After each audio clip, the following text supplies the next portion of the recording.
Hello, everyone. How are you today? Well, today I'm doing something very special, and we're looking at a Multicultural Awareness Day. Yay! And with that, I get the privilege of reading to you a book called 100% Me. And this is by Renee, probably not saying the middle name correct, Macalino Rutledge.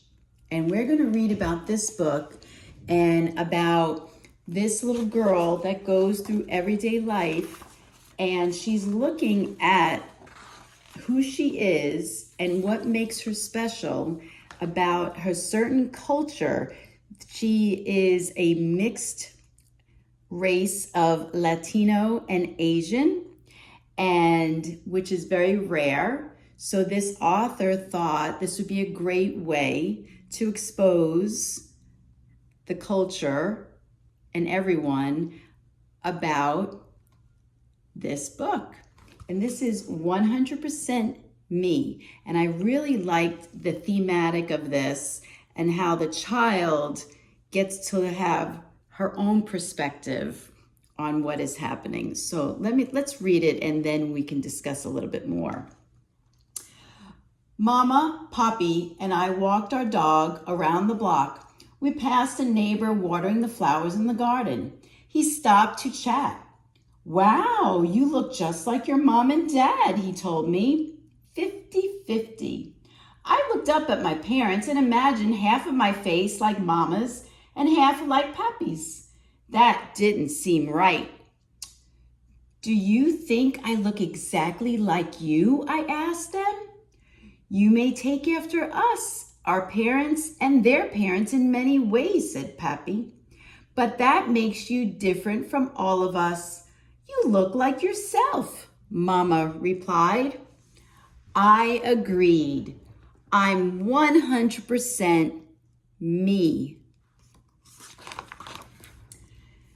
That Saturday, Mama, Pappy, and I rode the BART train to the 16th Street station. We were on our way to the Mission District, where hundreds of colorful murals make the neighborhood come to life. Where are you from? A lady wearing a green coat asked me. I thought about Oakland, where I live and grew up. On Saturdays, we like to walk around Oakland and visit different neighborhoods. We go to the Lake Merritt, then we buy dim sum in Chinatown or kimchi soup in Koreatown for dinner. On Sundays, we like to go to the artisan market in Jack London Square.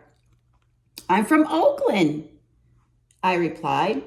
The lady with the green coat squinted, then shook her head. I mean, where is your family from? She asked.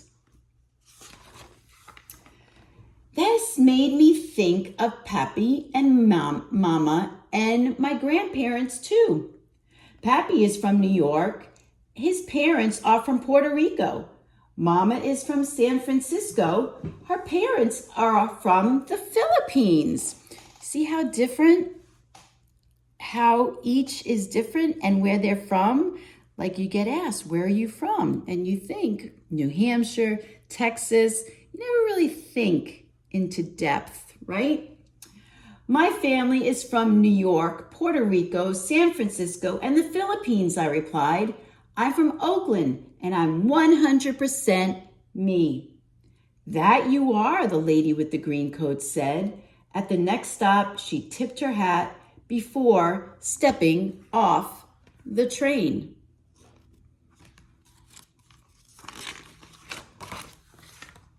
After seeing the murals, we went to Abuelo's house for arroz con pollo.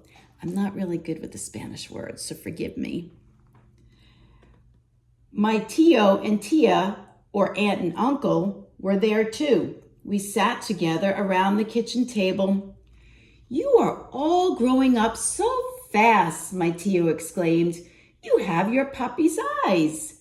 Yes, she does, my tia agreed. Que linda, how pretty. You take after your Latina side. When I didn't reply, My Tio asked, "Aren't you proud to have your pappy's eyes?"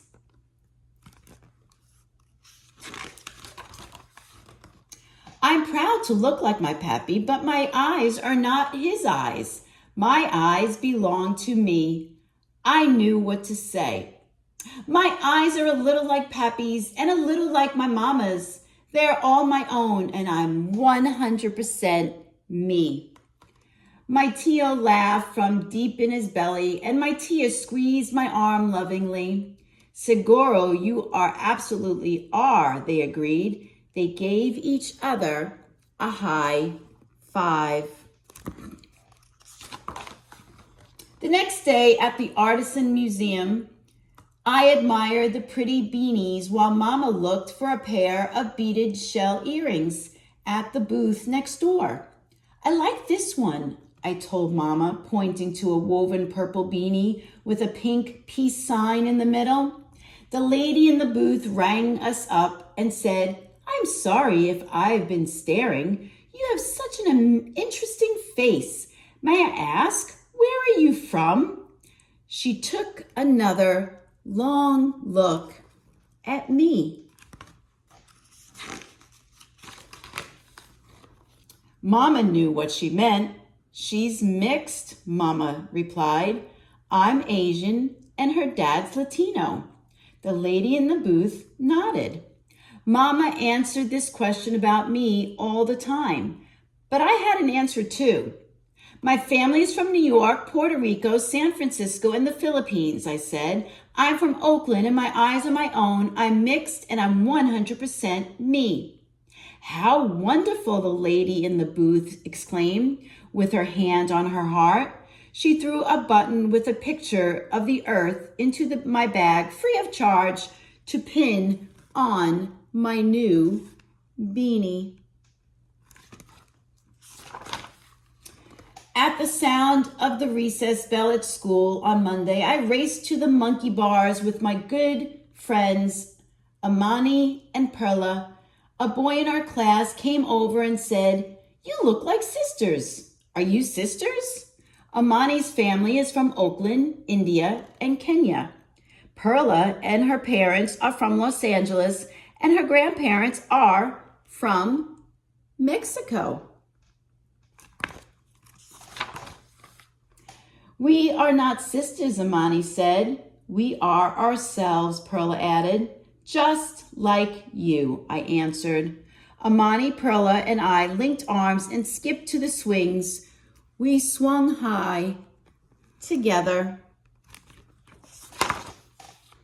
The next weekend, I sat with my Lolo and Lola, Tita and Tito, my mama's parents, sister, and brother-in-law, at my cousin's softball game. In between cheering, they spent part of the game talking about me. "She looks more Filipina than Puerto Rican," my Tita said. "I disagree. She is growing up to look more and more like her dad," my Tito said.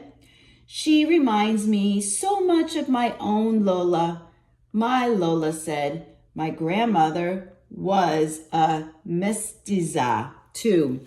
Again, forgive me, I'm not good with Spanish.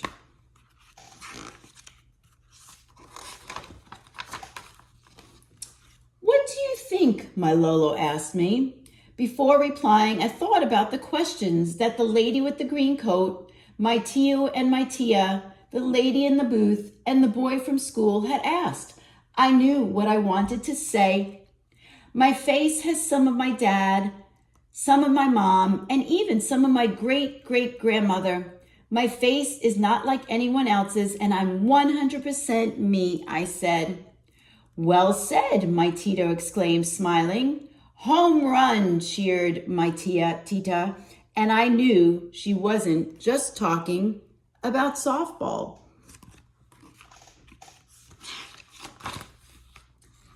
That night, my parents called me to the living room. They each had a piece of paper to show me. The paper showed some test results, but they were not from the type of tests I take at school.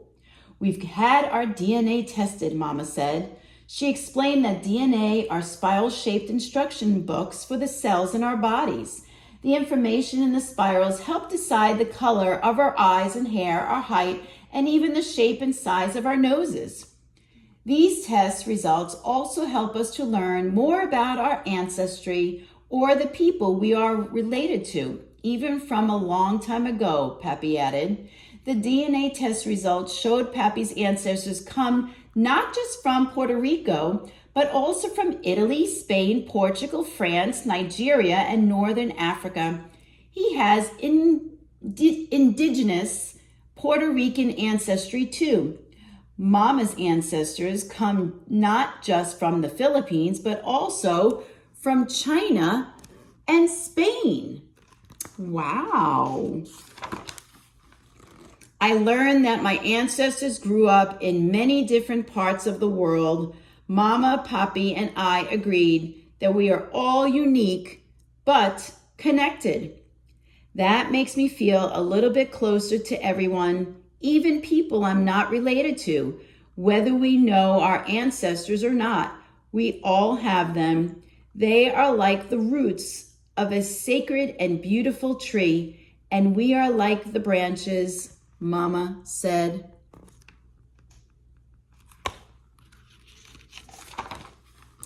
I could have my own DNA ancestry test done if I wanted to, Mama and Papi told me. Maybe I will someday, but for now, it is enough for me to know. My family is from New York, Puerto Rico, San Francisco, and the Philippines. I am from Oakland. My eyes are my own. I'm mixed. My face is not like anyone else's. My ancestors grew up in many different parts of the world. We are all unique but connected. And most of all, I am 100% me. I really like that. That was very, very good. So to talk about our ancestry, where we've come from, our makeup of who we are. But remember, each one of us is individual, and we all make up a different heritage together. So the book talked about a mixed race identity, which there are not a lot that we know of in books between the Filipino side or the Latin side and the Asian side. And so this was a great explanation to how families come together and different cultures, what makes up you. So you might want to ask Mom and Dad, where do you come from? And again, it might not be a state, but maybe your ancestors are from Italy. Maybe you have a grandmother or grandfather from Italy or Israel or some other country. So it'll be pretty interesting to read this book again and to figure out where you come from. So I think the author did a really great job in explaining this. So I hope you take a look at it once again and read with me again on my YouTube page. Thank you so much, my friends, for listening to the great story. And I hope to see you next time. Bye-bye, my friends.